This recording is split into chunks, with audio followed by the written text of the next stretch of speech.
자, 오늘 함께 나눌 말씀의 제목은 하나님이 선택하는 계보라는 제목으로 하나님의 말씀을 함께 나누도록 하겠습니다. 오늘도 우리들 교회 한 엄마의 애타는 나눔의 내용을 한번 좀 들어보도록 하겠습니다. 이 엄마는 이혼 후에 또 다른 남자를 만나서 재혼을 했습니다. 그런데 다시 이혼을 당했습니다. 여러분, 그 한 가정이요, 이혼이라는 결론으로 가기까지, 그 결론에 이르기까지 그 과정에 얼마나 서로가 서로에게 상처를 내고 상처를 받고 또 정말로 끝으로 가는 이런 다툼과 갈등이 있는지 모릅니다. 근데 심지어 이 엄마는 첫 번째 결혼을 실패하고 또 두 번째 결혼도 실패했으니 그 과정에서 얼마나 많은 일들이 있었겠습니까? 네, 여러분, 이렇게 부모들이야 자신들의 죄로 이렇게 갈등하고 아파한다고 하지만 그 과정에서 가장 아픈 존재가 누구겠습니까? 자녀들이죠. 그 과정에서 딸이 너무나 심한 이 우울증을 앓게 되었다는 거예요. 엄마에게 상처를 너무 많이 받은 이 딸아이가 20대가 되자마자 남자를 만났는데 그 남자를 만난 지 한 달 만에 혼인신고를 했다고 합니다. 애정이 결핍이 된 거예요. 그 극심하게 부모가 가정에서 싸우고 그렇게 하는 그 가운데서 이 자녀는 완전히 내동댕이 쳐져서 너무나 심한 애정 결핍에 빠져버린 것이죠. 누군지도 모르는 한 달밖에 안 된 남자와 혼인신고를 한 것이죠. 근데 여러분, 문제는 뭐냐 하면 이 20대에 만난 어린 사위도 너무나 무서운 조울증 환자였다는 거예요. 그러니까 아픈 너와 아픈 내가 만났으니 아픈 우리밖에 더 되겠습니까?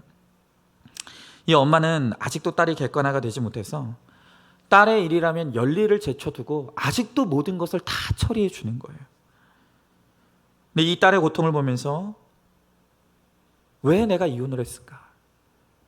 그 첫 번째 이혼회 때 내가 좀 더 참았더라면, 내가 정말로 인내할 수 있었더라면 너무너무 후회가 된다는 거예요. 여러분, 별 인생이 없습니다. 그렇기 때문에 우리가 가정중수를 그토록 외치는 것이에요. 여러분, 이혼하고 우리가 그 가정을 뛰쳐나오면 거기에 더 좋은 게 있을 것 같습니까? 절대 그렇지 않다는 거예요. 이혼 후에 더 좋은 것이 있지 않다는 것을 우리들에게 가르쳐주기 위해서 우리들 교회 성도들이 기가 막힌 간증들로 오늘 우리들에게 약재료를 제공해 주는 것이 아니겠습니까? 여러분, 우리는 지금 창세기 10장 이 전체를 통해서 노아의 후손의 족보를 다루고 있습니다. 여러분, 아마 오늘 1장부터 32장까지 계속 이름만 나오는 족보를 보시면서 지루하셨을 거예요. 어제도 이제 우리가 예배를 준비하는데 우리 목사님이, 김은성 목사님이 이제 이 PPT를 준비하면서 목사님 32장까지 다 읽습니까? 물어보더라고요. 다 읽죠. 그러면 여기에 굉장히 중요한 의미가 있다는 것이에요. 여러분, 자녀 때문에 우리가 울고 웃는 인생이기 때문에 오늘 이 노아의 후손들을 다루는 오늘 이 계보가 우리들에게 너무 중요한 의미가 있는 거예요. 오늘 우리가 이 노아의 후손의 족보를 살피면서 구속사의 계보, 그러니까 구원의 계보가 어떻게 이루어지는지를 우리가 생생하게 한번 목격할 필요가 있습니다. 여러분, 수많은 이름들이 나오는 이 본문을 한 절 한 절 읽어가면서 어렵고 힘든 인생을 통해서 예수님이 오시고 또한 그 가운데 구원의 생명이 이어지는 것을 우리가 한번 함께 보기를 원하는 것입니다. 자, 그러면 첫 번째로 노아의 후손의 족보에는 오묘한 하나님의 섭리가 있습니다. 자, 1절의 말씀입니다. 노아의 아들 셈과 함과 야벳의 족보는 이러하니라. 홍수에 그들이 아들들을 낳았으니 그랬습니다. 여러분, 이 노아의 후손의 족보는 다시 말하면 인류의 조상의 족보라고 할 수 있죠. 자, 홍수 이후에 하나님께서 노아와 그의 가족들에게 생육하고 번성하고 땅에 충만하라. 그리고 오늘 약속하신 그 말씀이 이제 성취되는 과정을 보는 거예요. 여러분, 특별히 이 족보는 아담에서 셋으로, 셋에서 노아, 그리고 노아에서 셈을 골라내시는 이 구원의 계보를 우리들에게 보여주고 있는 거예요. 여러분, 물론 이 셈뿐만이 아니라 함과 야벳의 계보도 보여주고 있죠. 그러나 그것은 짧게만 보여주고 있고 오늘 이 계보의 초점은 하나님의 구원의 역사가 누구를 통해서 지금 이어져 가고 있는가, 그거를 지금 보여주고 있다는 거예요. 여러분, 그렇다면 이 구속사의 계보, 구원의 계보의 특징이 무엇입니까? 그것은 바로 수치와 멸시의 족보라는 거예요. 여러분, 이 구원의 계보를 가만히 보고 있으면 거기에는 많은 수치와 멸시가 있다는 거예요. 여러분, 그것이 바로 창세기로부터 요한계시록을 관통하는 성경의 너무너무 중요한 주제입니다. 여러분, 이 방주가 홍수 이후에 머물렀던 산의 이름을 기억하십니까? 그 산의 이름이 아라랏산이에요. 아라랏산의 이름은 후손의 산이라는 의미를 갖고 있어요. 여러분, 지금 내가 힘들고 죽을 것 같은 환경 가운데 있어도 오직 말씀으로만 인도함을 받고 가다 보면 오늘 우리의 인생도 후손의 산으로 인도되어 진다는 것입니다. 내가 믿음의 자녀가 되고 또 나의 자녀들과 나의 후손들이 믿음의 계보를 잇게 되는 거예요. 여러분, 노아의 후손의 족보는 이렇게 오묘한 하나님의 섭리를 담고 있어요. 고난 가운데 어떻게 사람들이 다시금 하나님을 찾게 되고 그 고난과 수치 가운데 하나님의 이름을 부르게 될 때 하나님께서 그들을 어떻게 구원하시는지, 이것이 오늘 이 계보를 통해 나타나 있다는 것입니다. 자, 그러면 두 번째로 오늘 말씀을 통해 우리가 알 수 있는 것은 하나님이 악인의 형통을 허락하심을 알 수가 있습니다. 여러분, 이 땅에서는 악인의 형통이 이루어질 수 있다는 거예요. 자, 여러분, 노아의 족보에서 야벳의 족보와 함의 족보는 각각 2대씩만 기록하고 있습니다. 여러분, 우리는 이들을 통해서 악인의 형통이 어떤 것인지를 한번 우리가 조명해 보기를 원하는 거예요. 자, 2절부터 5절의 말씀을 한번 제가 읽어보겠습니다. 야벳의 아들은 고멜과 마곡과 마대와 야완과 두발과 메섹과 디라스요. 고멜의 아들은 아스그나스와 리박과 도갈마요. 야완의 아들은 엘리사와 달시스와 기띔과 도단임이라. 이들로부터 여러 나라 백성으로 나뉘어서 각기 언어와 종족과 나라대로 바닷가의 땅에 머물렀더라 그랬어요. 자, 먼저 오늘 성경은 야벳의 아들들의 족보를 기록하고 있어요. 여러분, 우리 지난주 말씀 기억하십니까? 이 노아는 야벳에 대해서 축복하기를 세상에서 창대할 것이다 라는 세상의 번성의 복으로 축복해 줬어요. 여러분, 제일 받고 싶은 복이죠? 그죠? 세상에서 창대해지는 거. 여러분, 그리고 이제 이 야벳의 후손은 노아가 빌었던 바로 그 축복대로 인도와 유럽과 전 지역, 그리고 소아시아 지역에 그 후손들이 넓게 퍼지게 됩니다. 그러니까 여러분, 지금 우리가 알고 있는 유럽 지역과 터키의 이 소아시아 지역, 이 부분이 야벳의 후손들이 퍼진 지역이라는 거예요.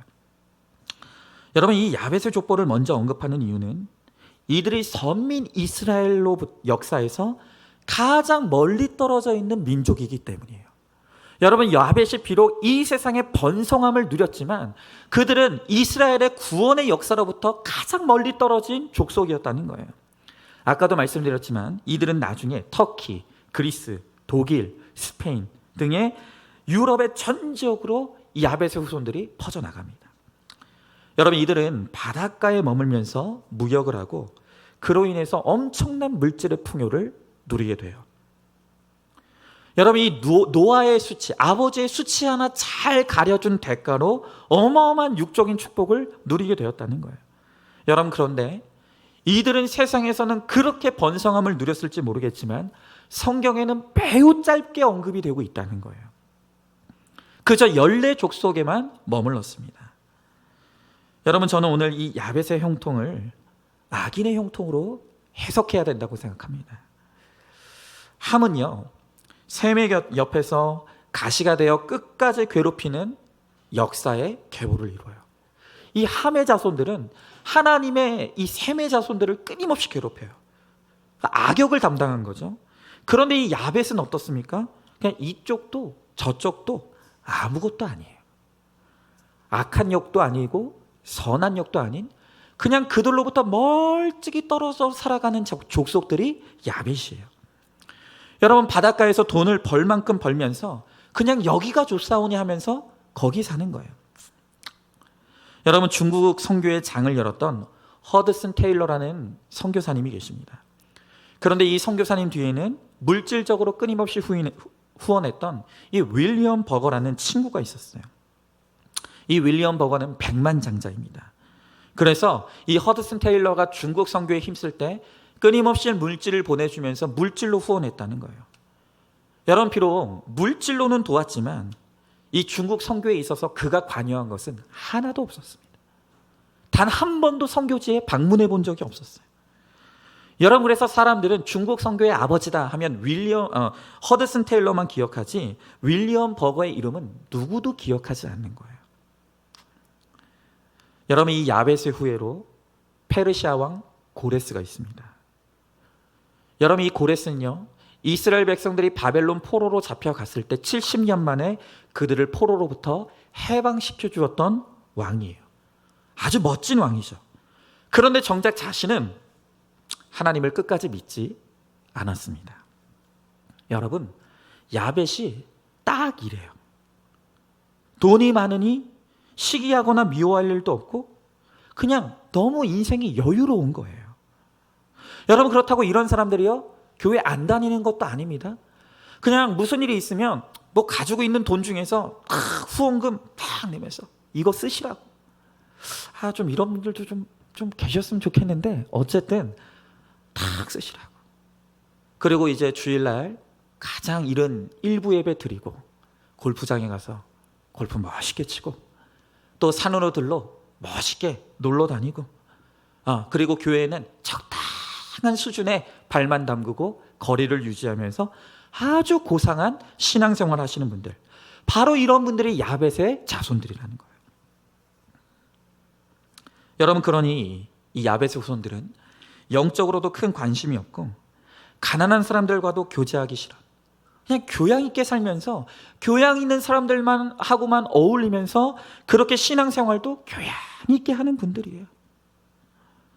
여러분, 우리 시부모님을 모시는 분들, 우리 시부모님을 모시는 분들은 잘 모셔봐야 본전입니다. 잘 못하면 그냥 욕만 부지기수로 먹는 거예요. 여러분, 나는 그렇게 힘들게 시부모님을 모시면서 사는데 가끔가다 돈 많은 자녀들이 와서 그냥 두둑한 용돈 봉투 한번 딱 드리고 가면 얼마나 예쁨을 많이 받는지 모릅니다. 여러분, 돈이 있어서 인심을 쓸 수 있기 때문에 이들은 바닷가에만 머물러 있어요. 거기서 한 발자국도 벗어나지 않아요.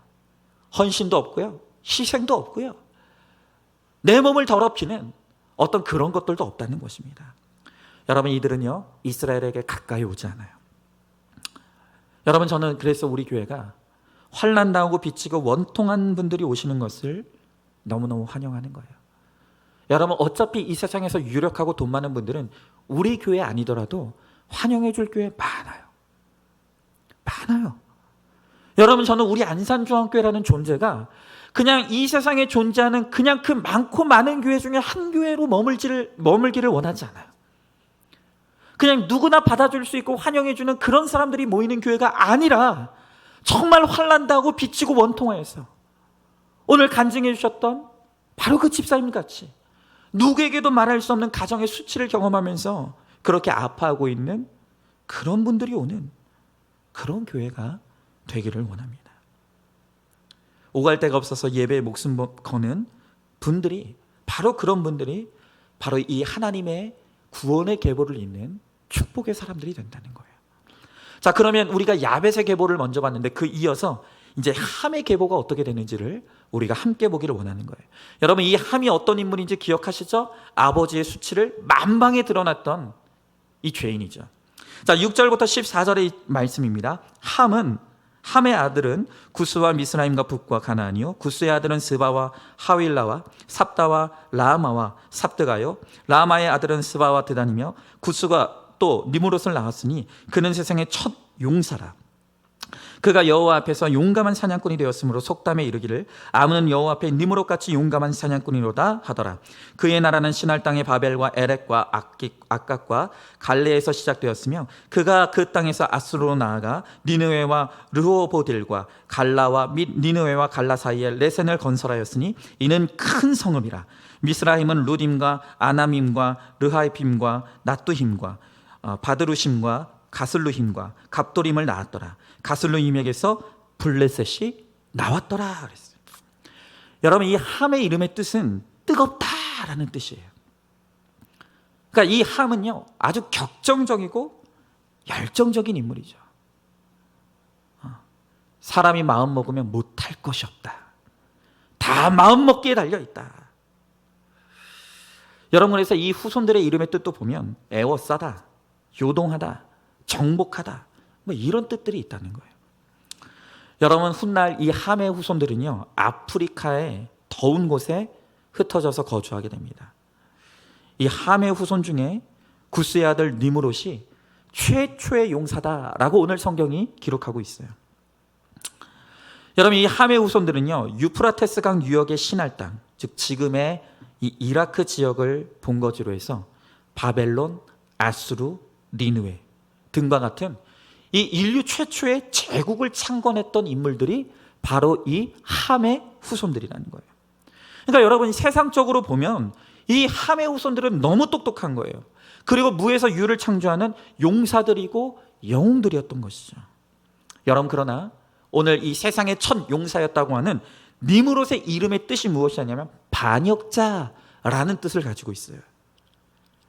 여러분, 이 반역자라는 그 이름의 뜻 그대로 그들의 후손은 지금까지도 이슬람의 본거지가 되어서 얼마나 전 세계에 테러를 일으키면서 세계적인 반역자의 역할을 감당하고 있습니까?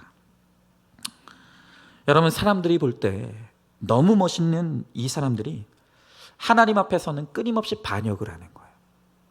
세상에서는 너무 멋있어요. 영웅의 인생을 살아가요. 자기의 제국을 이루면서 살아가는 거예요. 그렇기 때문에 그들이 날마다 입으로 고백하는 것이 무엇입니까? 하나님, 그런 거 필요 없다는 거예요. 나는 내 주먹을 믿는다는 거예요. 나는 내 힘을 믿는다는 거예요. 하나님을 믿는 건 의지가 없는, 의지 박약한 사람들이나 하나님을 믿는 것이지 나는 하나님이 필요 없다. 그들은 그렇게 하나님 앞에 반역하는 거예요. 여러분, 그럼에도 불구하고 이들은 세상에서 날로 형통한 거예요. 제국을 건설하고 왕정을 만들어서 사람들을 착취하고 하나님께 반역합니다.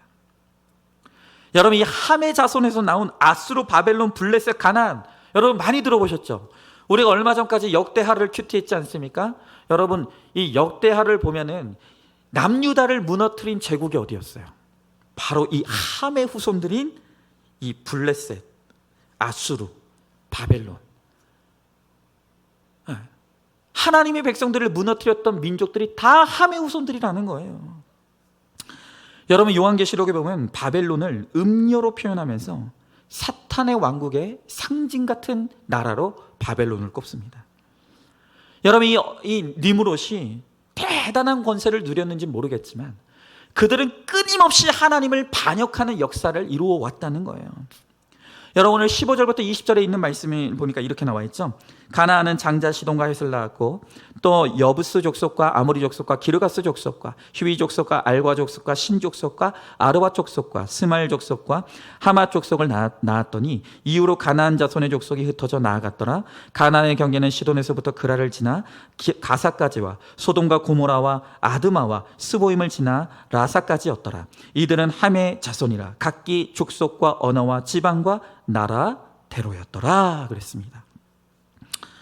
여러분, 이 여호수아가 정복 전쟁을 치렀던 적과 꿀이 흐르는 땅을 바로 이 함의 후손들이 먼저 차지하고 있었다는 거예요. 여러분, 이렇게 함의 자손들 중에 영웅이 나오고 강력한 민족들이 많이 나왔어요. 여러분, 우리가 이것을 어떻게 해석해야 될까요? 하나님을 믿지도 않는 사람들이 이 세상에서 제국을 이루고 오늘날 치면 대기업을 이루고 그러면서 이 세상에서 떵떵거리며 살아가는 그 모습을 우리가 어떻게 해석해야 되겠냐는 거예요. 여러분, 잘 들으십시오. 이 세상에서는 하나님께 버림받은 자가 택한 자들보다 번성하는 것이 얼마든지 일어날 수 있다는 거예요. 이 세상에서는 하나님께 버림받은 자들이 택함받은 자들보다 더 번성하는 일들이 얼마든지 일어난다는 거예요. 여러분, 그걸 이상하게 여기지 마십시오. 그러나 중요한 것은 무엇입니까? 하나님 없는 악인의 형통은 일시적인 거예요. 이게 중요한 거예요. 잠깐 이 땅에서 빛날 수는 있겠지만 역사를 통해 이들이 식민지와 노예 생활을 경험한 것을 우리는 알 수 있어요. 여러분, 예전에 제국이라고 불렸던 그 나라들 중에 지금 온전히 남아있는 나라가 있나요? 없어요. 여러분, 그때 당시의 사람들은 하나님 믿지 않으면서도 저렇게 악한 자들이 제국을 이루며 살아가는 모습을 바라보면서 하나님, 어떻게 저런 자들이 저렇게 이 세상에서 잘 될 수 있습니까? 라고 원망하겠지만, 이미 역사의 모든 흐름을 보고 있는 우리들은 뭘 보고 있습니까? 그 제국은 무너지는 거예요. 영원하지 않아요.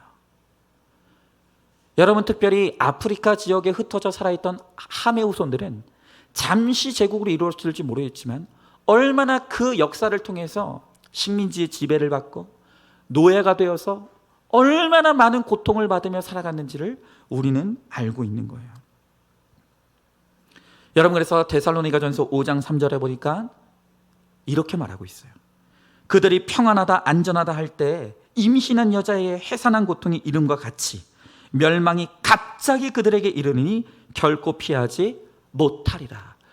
여러분, 우리는 단지 살아도 길게 살아봐야 100년 남짓한 인생을 살 뿐이에요. 그래서 우리가 살아가는 동안 악인의 형통이 끝나지 않는 모습을 보고 죽을 수도 있어요. 우리는 악인이 번성하는 모습만 보다가 죽을 수가 있다는 거예요. 여러분, 그러나 하나님의 영원이라는 관점에서 이 세상을 바라볼 때 그들은 반드시 멸망받는다는 거예요. 그들은 결코 하나님의 심판을 피하지 못한다는 거예요. 아무리 이렇게 이야기해도 나는 그래도 이 땅에서 한번 정말 함의 후손들처럼 잘 나가다 살다 죽어봤으면 좋겠다, 이렇게 말씀하시는 분들이 있죠.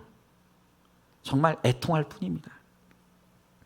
여러분, 하나님 없는 삶은요, 안개와 같아서 잠시 있다가 사라질 것이에요. 그렇기 때문에 오늘 하나님께서 말씀을 통해서 우리들에게 끊임없이 가르쳐 주는 것이 무엇입니까? 악인의 형통을 부러워하지 말라는 거예요. 그들의 형통을 따라가지 말라는 거예요. 그들의 형통은 잠시뿐이고 그들의 멸망은 갑자기 이를 것이며 또한 그들의 고통은 영원하다는 것이에요. 이것이 바로 야벳과 함의 후손을 통해서 우리들에게 보여주는 하나님의 역사인 것이에요. 자, 한번 질문해 보시죠.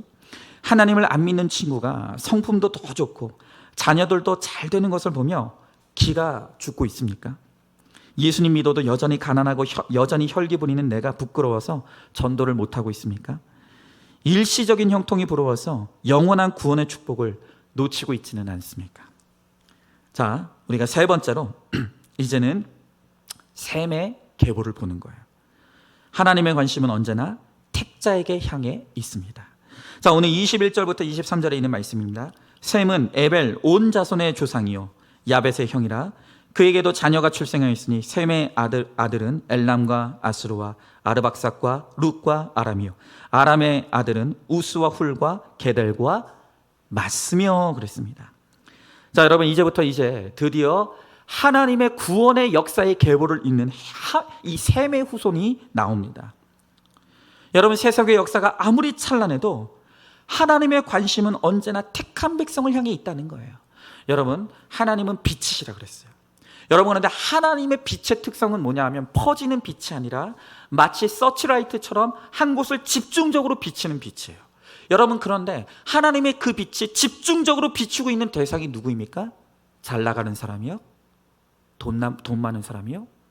권력자들이요? 아니에요. 여러분, 하나님의 빛은 서치라이트가 되어서 한 곳을 집중적으로 비추는데 그들은 누구냐?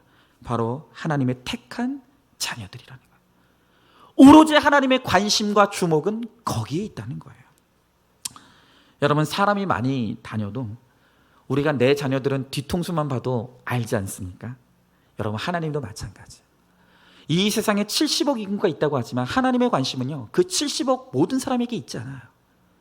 하나님이 만세전부터 택하시고 부르셔서 하나님의 자녀 삼은 바로 저와 여러분이 오늘도 하나님의 관심사라는 것입니다. 하나님은 반드시 우리를 찾아내신다는 거예요. 자, 오늘 25절부터 31절에 있는 말씀을 한번 이어서 보겠습니다. 에벨은 두 아들을 낳고 하나의 이름은 벨렉이라 하였으니 그때의 세상이 나뉘었으며 벨렉의 아우의 이름은 욕단이며 욕단은 알모닷과 셀렙과 하살마웻과 예라와 하도람과 우살과 디글라와 오발과 아비마엘과 스바와 오빌과 하율라와 요밥을 낳았으니 그들은 다 욕단의 아들이며 그들이 거주하는 곳은 메사에서부터 스발로 가는 길의 동쪽 산이었더라. 이들은 셈의 자손이니 그 족속과 언어와 지방과 나라 대로였더라 그랬습니다. 여러분, 이 함의 자손 중에 에벨, 이 이름의 뜻은 건너온 자라는 뜻입니다. 유브라데스 강을 건너온 에벨의 아들은 벨렉으로 쪼개다 나누다라는 뜻이 있습니다. 여러분, 오늘 이 셈의 후손들이 믿음을 따라서 강을 건너왔더니 거기에서 함의 자손 니므롯이 바벨탑을 쌓다가 언어가 혼잡하게 되어서 흩어졌다는 거예요. 자, 그런데 오늘 성경을 보면 이 민족이 나뉜 것이 함의 자손 니므롯 때문이 아니라 셈의 자손 벨렉의 시대에 나뉘었다라고 말함으로써 이 민족이 나뉘게 된 책임을 함의 자손에게 묻는 것이 아니라 셈의 자손에게 묻고 있다는 거예요. 여러분, 지금 이 말을 이해하셨습니까? 여러분, 이 세상이 바벨탑으로 말미암아 흩어짐을 당하게 됐어요. 그런데 인간적인 눈으로 보면 그 원인이 함의 자손 니므롯 때문에 일어난 일이라고 사람들은 보게 된다는 거예요. 그런데 오늘 하나님은 그 책임을 누구에게 묻고 계시냐면 셈의 자손들에게 묻고 있다는 거예요. 여러분, 이것이 바로 하나님의 관점이에요. 우리가 이 땅에서 다툼이 일어난다 할지라도 우리는 누가 더 잘했냐 잘못했냐 자잘못을 따지죠. 그러나 하나님은 누구에게 책임을 묻습니까? 믿는 나에게 묻는다는 거예요. 믿음이 없는 그 사람은 믿음이 없기 때문에 그럴 수밖에 없는 거예요. 그러나 하나님은 그 책임을 누구에게 묻는다고요? 믿는 나에게 물어요. 여러분, 믿지 않는 자와 믿는 내가 똑같이 갈등하더라도 하나님은 믿음이 더 있는 나에게 그 책임을 물으신다는 거예요. 여러분, 이혼을 해도 믿는 나에게 책임이 있어요. 세상 법정에서는 누구에게 유책이 있는가를 묻겠지만 그러나 하나님은 무조건 믿는 나에게 그 책임을 물으신다는 거. 왜 그렇습니까? 우리는 하나님의 구원의 역사를 있는 자들이기 때문이에요. 그 어떤 상황 가운데서도 우리의 책임은 가정을 지키고 그 가정을 구원의 공동체로 만들어야 될 사명이 우리들에게 있기 때문인 거예요. 여러분, 사업을 하다가 부도가 나도 하나님은 믿는 나에게 책임이 있다고 말씀하세요. 니므롯이 대단하다고 해도 역사는 하나님을 믿는 바로 이 셈의 자손을 통해서 흘러가고 있다는 거예요.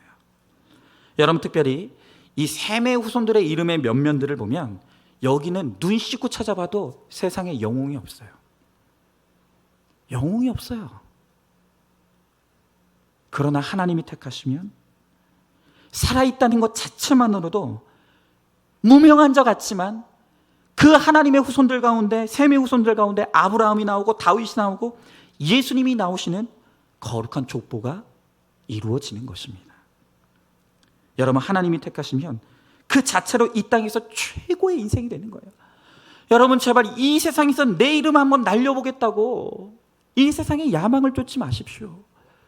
그렇게 이 세상의 야망으로 내가 바벨탑 한번 쌓는다 한들 여러분, 그 바벨탑은 반드시 무너집니다. 반드시 흩어짐을 당하게 되어 있다는 거예요.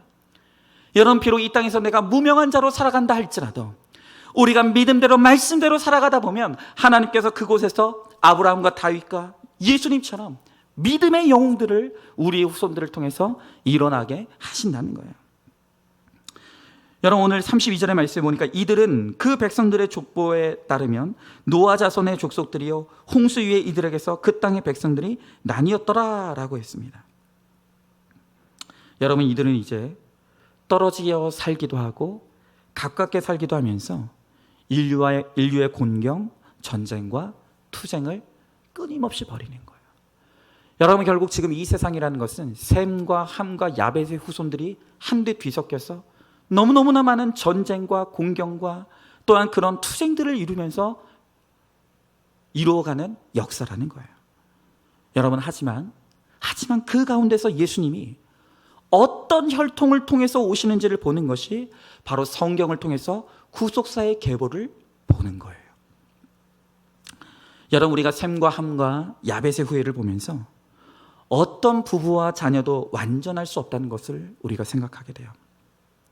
여러분, 아무리 훌륭한 부모라 할지라도 완전치 못한 부부는 다 있는 거예요. 너무너무 내 자녀들에게 잘해준 것만 있는 것 같은데 그 딱 한 가지 부족한 부분에서 내 자녀들이 상처받고 함과 같은 자손이 될 수도 있고요. 또 반대로 100% 악해 보이는 부모라 할지라도 그 부모 밑에서도 강한 자녀들이 나올 수가 있다는 거예요. 여러분, 그래서 우리는 더 이상 왜라는 질문을 할 필요가 없어요. 내 자식이 왜 이렇게 됐지? 아니, 내 자녀들이 뭐가 부족해서 왜 그러는 거지? 이렇게 말할 필요가 없어요. 중요한 것은 내가 모든 슬픔과 억울함을 끌어안고 가서는 안 된다는 거예요. 여러분, 여전히 상처 안에 머물러 살면 함과 같은 자손이 될 수밖에 없는 거예요. 함의 후손의 대부분이 상처를 해결하지 못하고 이겨내야 된다, 투쟁해야 된다, 시기심이 불타는 거예요. 이 상처가 해결이 안 되니까 끊임없이 인간적인 사랑을 갈구하면서 만난 지 한 달도 안 된 사람이 무슨 사람인 줄 안다고 그것을 나의 사랑으로 덥석 물고 거기에 상처받는 거예요. 여러분, 이게 바로 상처 많은 사람들의 특징이에요. 어떤 한 성도님의 나눔이에요. 한번 잘 들어보시기 바라요. 여러분, 상처를 끌어안고 살아가는 인생이 얼마나 힘들게 살아가는지를 한번 들어보시라고요. 난 칭찬에 인색하다. 지난번 목장에서 모두들 어떤 분에게 너무 예쁘다고 말하는데 나는 아무리 봐도 그 사람이 이뻐 보이질 않는다. 아니라고 말하고 싶었다. 시간이 지나다 보니 내가 그런 감정을 공유하지 못할 정도로 메말라 있다는 것이 회개가 되었다. 그런 마음으로 그분을 다시 보니 마음 씀씀이도 예뻐 보이고 얼굴도 예뻐 보였다. 여러분, 말에 돈 듭니까? 말에 돈 들어요? 이왕 하는 말이면 일주일에 한 번 봤으면 어머, 권사님 오늘 너무 얼굴이 해같이 빛나신다고, 어쩌면 그렇게 옷을 계절에 맞게 딱 맞춰서 이쁘게 입고 오시냐고. 여러분, 그렇게 말하면 돈 듭니까? 근데 꼭 쳐다보면 무슨 일이 있어? 오늘 화장이 떴네. 어디 아픈 거 아니야? 여러분, 그렇게 말할 필요가 뭐가 있습니까? 근데 마음에 상처가 있는 분들은요, 여유가 없어요. 그러니까 소위 나는 솔직하다는 미명하에 사람들한테 상처되는 말을 아무렇지도 않게 막 꽂아대는 거예요. 사람들한테 칭찬할 마음의 여유가 없는 거예요. 여러분, 이분 이야기 더 들어보세요. 나는 우리 교회에 와서 서울대 나온 목사님 때문에 학벌과 외모에 열등감이 생겼다. 근데 또 목사님은 너무 좋다. 그래서 그런데 목사님이 나를 아는 척 해주지 않으면 분이 난다. 2부 예배 후에 가운데 문으로 나오며 목사님의 사인이라도 받고 싶을 정도로 목사님을 사모했는데 목사님께서는 내 뒷사람의 손을 잡으며 반가워하시는 것이 아닌가. 그런 상태에서 예배를 드니 은혜를 못 받고 설교를 들을 때 가시가 돋쳤다. 난 이분 너무 안타까워요. 이렇게 살면 얼마나 피곤할까요, 인생이. 네? 여러분, 목사가 물론 부족하죠. 연약하죠. 인격적으로 문제가 있죠. 하지만 설마 목사가 내가 싫은 사람이라고 해서 그 사람하고는 인사 안 하고 내가 좋아하는 사람만 인사하고, 여러분, 그러지 않아요. 그러지 않는다고요. 혹시나 어쩌다가 제가 실수로 미처 눈을 맞추지 못하고 미처 제가 보지 못하고 인사 나누지 못할 때가 있지만, 여러분, 그럴 때는 여러분들이 먼저 와서 목사님 저 여기 있습니다, 반갑습니다 하시면 안 됩니까? 이게 안 되는 거예요. 이게 안 되는 거예요. 상처가 있으니까 가까이 다가가기도 두렵고, 그렇다고 멀리 떨어져 있자니 외로운 거예요. 그러니까 이러지도 저러지도 못하고 끊임없이 혼자 속에서 상처를 만들어내며 살아가는 거예요. 여러분, 우리가 이렇게 다 별거 아닌 거 가지고 너무너무 많은 상처를 받습니다. 여러분, 이것이 극복되지 않으면 수준이 낮은 족속으로 살아갈 수밖에 없는 거예요. 여러분, 더 중요한 것은 우리가 이 가게에 흐르는 저주를 끊어내지 않으면 자녀에게까지 그 상처가 되물림이 된다는 거예요. 여러분, 욕하면서 담는다는 말이 여러분 괜히 나온 게 아닙니다. 내가 왜 건강해야 됩니까? 내가 왜 믿음 안에서 나에게 되물림되어 온 그 상처를 끊어내고 우리가 이제 내 자녀들에게 건강한 믿음과 자아를 심어줘야 됩니까? 왜냐하면 상처는 되물림되기 때문이에요. 여러분, 어제도 우리 교역자들끼리 나눔을 하는데 제가 저번 주에 우리 김은성 목사님 말씀드렸잖아요. 좀 사모님이 이제 돈을 좀 여러분, 그렇다고 사모님이 무슨 떼돈 버는 건 아니에요. 그냥 조금 연봉이 올라갔다 이거지. 근데 어쨌든 간에 그렇게 이제 연봉이 올라가고 월급이 많아지니까 우리 김은성 목사님이 물질에 취했다고 했지 않습니까? 그러면 이번 주에도 또 고백하시기를 막 게임기를 애들이 좋아한다는 핑계로 막 엄청나게 샀다는 거예요. 게임기를 막 엄청나게. 그래서 이제 이 목사님이 묵상을 해본 거예요. 내가 왜 이럴까? 나는 왜 이렇게 돈이 생기면 자꾸 쓰려고 하는 걸까? 묵상을 해봤더니 거기에 뭐가 있냐면 어렸을 때 상처가 있더라는 거예요. 어렸을 때 부모님의 사업이 어려워지고 집이 어려워져서, 그래서 내가 욕구를 풀어내지 못하고 그렇게 억눌려 살았던 것이 이제 어른이 되니까 돈만 생기면 뭘 사고 싶은 것으로 자꾸 이렇게 표현이 된다는 거예요.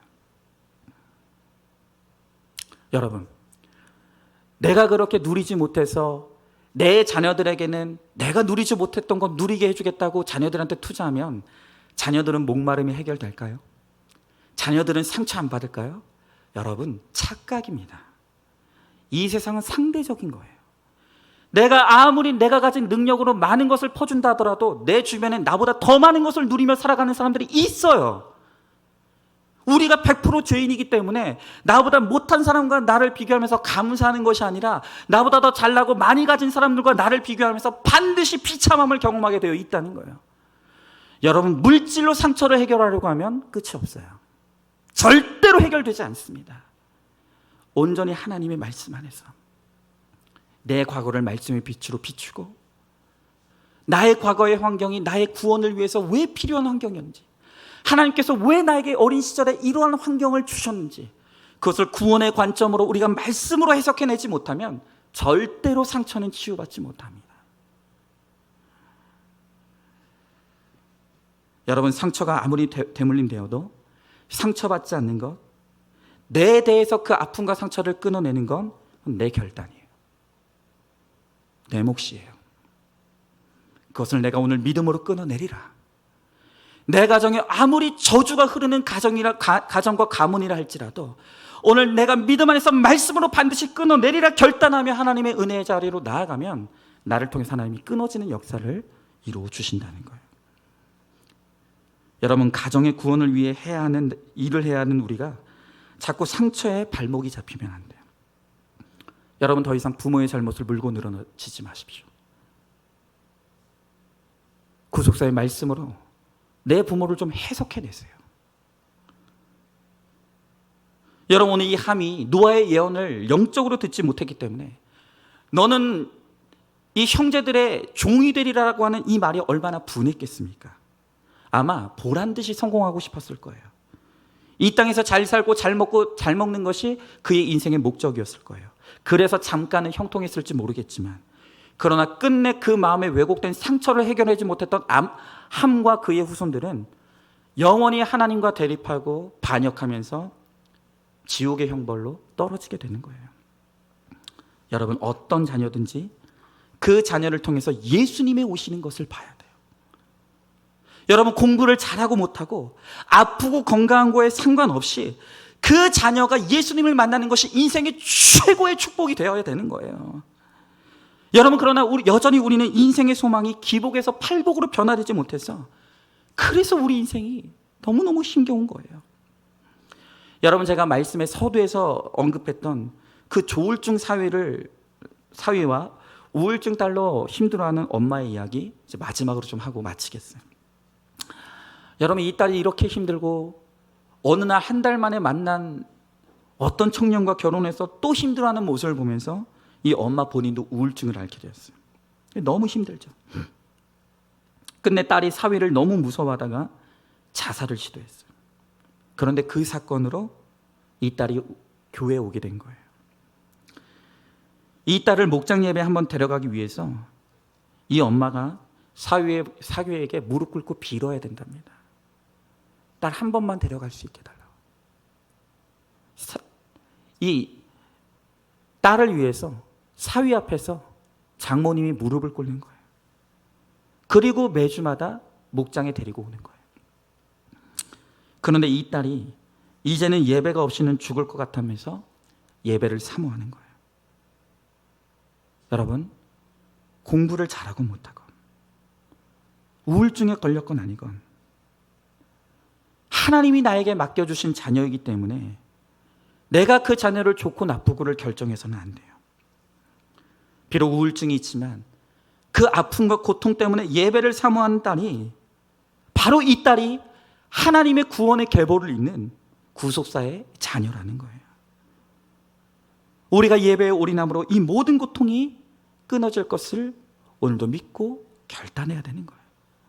여러분, 우리가 이런 말을 들으면, 아니, 내 자녀들도 이렇게 고난당하고 고통당하고 있는데 내 자식들은 도대체 왜 안 돌아오는 겁니까? 라고 이야기하실 분들이 있을 거예요. 왜 그렇습니까? 내가 그 자녀들에게 보여준 게 없기 때문이에요. 고난당해서 우울해하고 있는 나나, 예수 믿는데도 똑같은 고난 가운데 똑같이 우울하는 부모의 모습을 보면서 자녀들이 도대체 무슨 사모함을 갖겠습니까? 여러분, 내가 믿는 부모로서 자녀들에게 보여주는 것이 없으니까 자녀들이 아무리 고난을 당해도 돌아오질 않는 거예요. 우리 믿음의 부모들이 고난 가운데서도 말씀으로 살아내는 모습, 아무것도 기대할 것이 없는 환경 가운데서도 오직 예수님이 나의 상급이 되어서 그 예수님 때문에 평안을 누리며 가는 모습을 보여주면, 내 자녀들이 고난 가운데 말씀으로 살아내던 그 부모의 모습, 아무것도 기대할 것이 없는 환경에서도 예수님 때문에 평안을 누리던 그 모습을 반드시 기억해낸다는 거예요. 그리고 어느 때 분명히 주님께서 말씀이 들리는 은혜로 찾아와 주신다는 거예요. 그런데 내가 자녀들에게 보여줄 믿음이 없으니, 내가 자녀들에게 보여줄 영적인 유산이 없으니, 오늘 연약한 나로 인해서 여전히 내 자녀들이 고난을 겪을 수밖에 없는 것입니다. 여러분, 이 땅에서의 우리의 역할은 바로 이 샘의 구속사의 계보를 이어가는 거예요. 내가 이 땅의 영웅은 아닐지 모르겠지만, 이름을 날리는 인생은 아닐지 모르겠지만, 내가 이 땅에서 무명한 자로 살아갈지는 모르겠지만, 그러나 오늘도 고난과 고생 속에서도 하나님을 바라보며 하나님 없이는 살아갈 수 없음을 내 입술로 고백하며 내 자녀들에게 주님 때문에 오늘 하루도 버티며 살아가는 그 믿음의 모습을 보여주며 걸어갈 때, 하나님께서 나를 구속사의 계보에 찬란하게 그 이름을 올려주시고 나의 자녀와 나의 후손들도 그 샘의 믿음의 계보에 올려주시는 은혜를 반드시 허락해 주실 줄로 믿습니다. 한번 질문해 보세요. 하나님 없이 승승장구하는 배우자와 자녀에게 애통함으로 복음을 전합니까? 그들이 고난과 실패를 만나더라도 구원받기를 원한다고 진심으로 기도할 수 있습니까? 명문대에 들어간 자녀보다 예배를 사모하고 큐티를 잘하는 자녀를 더 자랑스러워하십니까? 여러분, 말씀을 마치겠습니다. 오늘 우리는 함과 셈과 야벳의 계보를 봐요. 여러분, 함과 야벳은 하나님 없이 이 땅에서 제국을 이루고 용사가 되고 유명한 사람들이 되었지만, 그들은 하나님과 멀찍이 떨어져 있고 끊임없이 하나님을 반역하며 살아가다가 이 땅의 잠깐의 형통을 끝으로 영원한 지옥의 멸망을 향해 가는 거예요. 여러분, 그러나 하나님은 오늘도 그의 시선을 하나님이 만세전부터 아시고 택하셔서 부르신 우리들에게 두고 계시다는 거예요. 비록 이 땅에서 우리는 무명한 자이고 이 땅에서 내 이름 석자 아는 사람이 없고 때로는 고난 가운데 살아갈지라도, 내가 그런 고난의 환경 가운데 있기 때문에 하나님 없이 살 수 없음을 고백할 수 있고, 그 하루에 하나님이 주시는 은혜가 아니면 버틸 수 없는 그 은혜의 힘으로 살아가는 오늘 우리의 믿음의 삶을 통해서 하나님은 나를 구속사의 계보에 올려주시는 거예요. 그리고 그렇게 날마다 믿음으로 주의 이름을 부르며 그 하루하루를 살아가는 나의 모습을 보며 내 자녀들도 반드시 나의 믿음의 길을 따라오게 되어 있다는 거예요. 여러분, 오늘 이 시간 우리가 자랑할 것은 내가 하나님의 사랑을 받는 하나님의 자녀라는 거예요. 이것이 우리의 자랑이고, 이것이 우리의 유산이고, 이것이 우리가 가진 재산인 거예요. 오늘 이 시간 이 찬양을 우리가 같이 찬양하면서, 하나님 그렇습니다. 내가 하나님의 사랑을 받는 하나님의 자녀입니다. 내가 하나님을 사모합니다.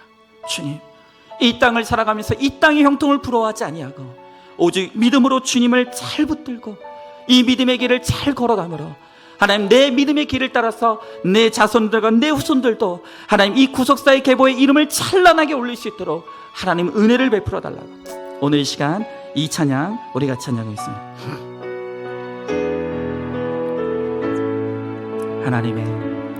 하나님의 사랑을 사모하는 자, 하나님의 평안을 바라보는 자, 너의 모든 것 창조하신 우리 주님이 너를 얼마나 사랑하시는, 아멘. 하나님께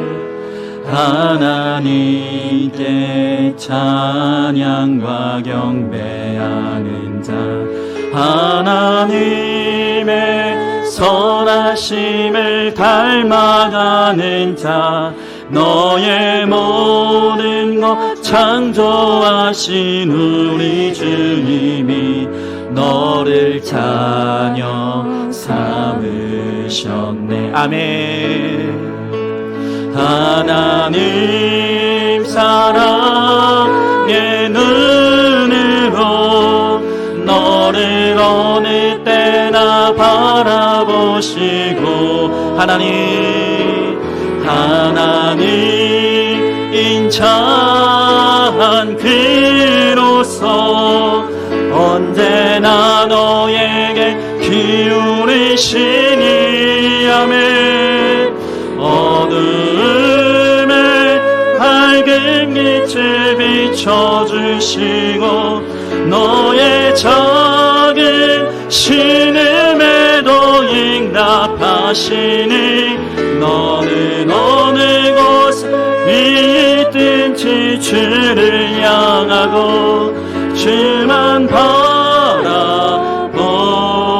우리 한 번 더 찬양할까요? 하나님의 사랑을, 하나님의 사랑을 사모, 하나님의 평안을, 하나님의 평안을 바라보는 자, 너의 모든 것 창조하신 우리 주님이 너를 얼마나 사랑하나, 아멘. 하나님께 찬양과 경배하는 자, 하나님께 찬양과, 하나님의 선하심을 닮아가는 자, 하나님의 선하심을 닮아가는 자, 너의 모든 것 창조하신 우리, 너를 자녀 삼으셨네, 너를 자녀 삼으셔, 아멘. 하나님 사랑의 눈으로 너를 어느 때나 바라보시고, 하나님 인자한 귀로서 언제나 너에게 기울이시니, 어둠에 밝은 빛을 비춰주시고 너의 작은 신음에도 응답하시니, 너는 어느 곳에 있든지 주를 향하고 주만 바라보. 우리 한 번 더 찬양합니다. 하나님 사랑의 눈으로, 하나님 사랑의 눈으로 너를 어느 때나 바라보시고, 하나님 인자한 귀로서 언제나 너에게 기울이시니, 아멘.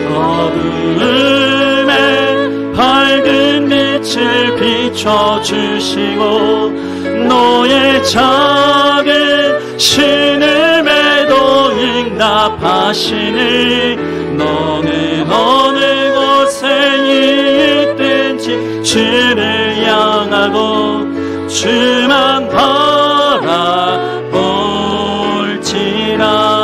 아멘. 여러분, 이 시간 우리 다 같이 한번 기도하기 원합니다. 오늘 이 시간 하나님의 관심이 나에게 있다고 말씀하십니다. 하나님의 시선이 한 번도 나를 떠난 적이 없다고 말씀하십니다. 그러나 여전히 우리는 이 땅에서 이루지 못하고 갖지 못하고 성취하지 못한 것으로 끊임없이 아파하고 괴로워하면서 절망하면서 하나님과 멀찍이 떨어져 살아가고 있지는 않습니까? 여러분, 이 시간 하나님이 나를 애타게 부르십니다. 오늘 하나님이 사랑의 눈으로 우리를 끊임없이 바라보시며 돌아오라고 말씀하십니다. 오늘 이 시간 이제는 우리가 모든 우리의 상처의 자리, 아픔과 괴로움의 자리, 이 세상의 헛된 욕심과 야망을 쫓는 자리에서 일어날 수 있기를 바랍니다. 그리고 우리를 사랑으로 기다리시는 하나님의 은혜의 자리로 돌아가서 그 은혜 안에서 다시 한번 구원과 거룩을 이루어갈 수 있기를 간절히 소망합니다. 이 시간 우리가 거룩함으로 거듭나고 구원의 길을 걸어갈 때 상처 입은 내 자녀, 아파하는 내 자녀, 괴로움 가운데 씨름하고 있는 내 자녀들도 반드시 하나님께서 일으켜 주시고 다시 한번 이 구원의 은혜의 자리에서 살아나 회복하게 되는 역사를 일어나게 하실 줄로 믿습니다. 오늘 이 시간 우리 간절히 소망하는 마음으로 하나님, 내가 주님께로 돌아갑니다.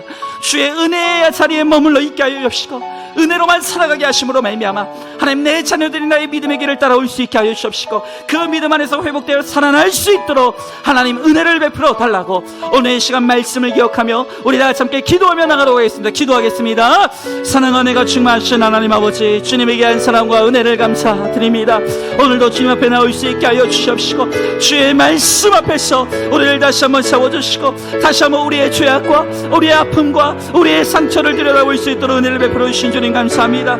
오늘 이 시간 하나님 아버지, 내가 있는 그 죽음과 멸망과 아버지 상처의 자리에서 일어날 수 있게 되기를 간절히 소망합니다.